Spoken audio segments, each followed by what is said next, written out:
What I'd like to do in relation to this item, perhaps, is to turn the floor over to Harry. Mr. Gentleman, you can introduce yourself to the committee, I'm sure to hear it. But what I think we'd like to hear is, how is it for you?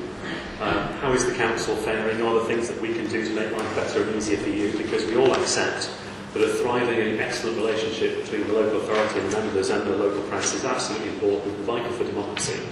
We won't ask you to reveal your sources, even though today I am particularly tempted to.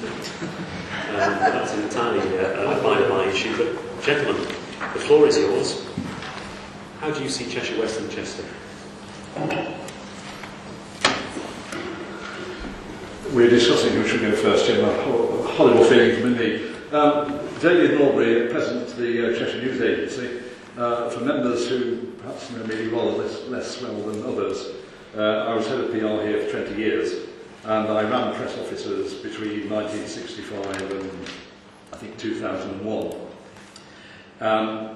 The first point I want to make is agendas, the supply of them or the lack of supply of them. When I was here, I saw every agenda, part 1, part 2, apart from those that dealt with personnel matters or the highest level of legal advice.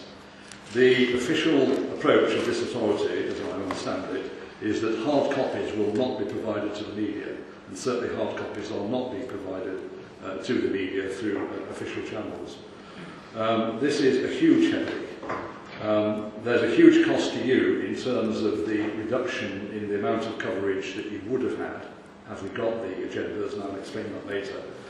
And for those few of us who actually spend most of our time following your affairs, the lack of having a hard copy of an agenda and the reference it provides means we're simply not as fully informed. And that can lead to mistakes, which is awful for us and awful for you. In saying that, I'm not suggesting we can't read something on the screen. Of course we can. But you can't take the screen into the garden or in front of a boring football match or other parts of the house I won't mention in public. But that is the only way you can make the smaller, shorter articles that many papers use nowadays work. You've got to do the preparation in downtime. Journalists, like members, tend to have picked up the habit of being quick readers, and we can rapidly skip through the agenda, and while we're perhaps doing something else, mark what we want to deal with. You cannot do that on a computer screen. Now, I'm a sole trader, I'm a council taxpayer of this authority, and I totally support the approach that we want to cut costs. But I'm afraid in this instance, babies and bathwater springs to mind. Not all news gathering organisations in your area will want a supply of every agenda. One or two of us could really make very good use of them, and it will be to your benefit. The bid document commits you to raising awareness of the council, and you've removed a key jigsaw piece out of that effort.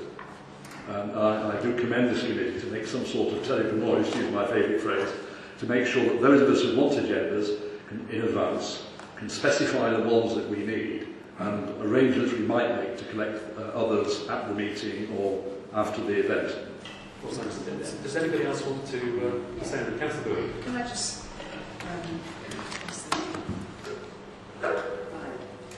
as an ex-member of the Cheshire County Council, the press office always treated all parties with the same respect. And I was appalled to find that my group, who are not really a group, were being stifled, and I'm sure the other parties were. And I think it's appalling, because I represent a large electorate in Winsford, and I expect my views to be heard and reported on. And I feel very strongly about that. And we have been stifled.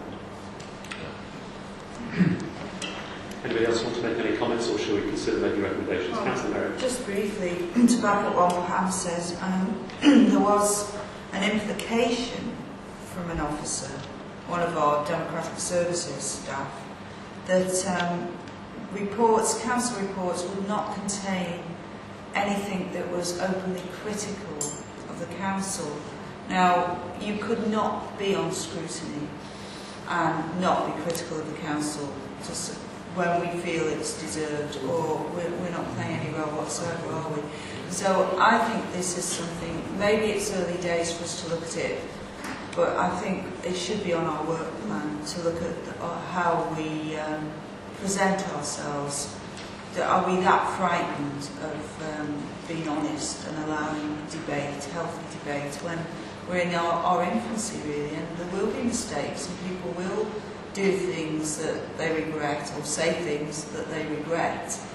But sometimes they will say things that are very pertinent and they should be listened to.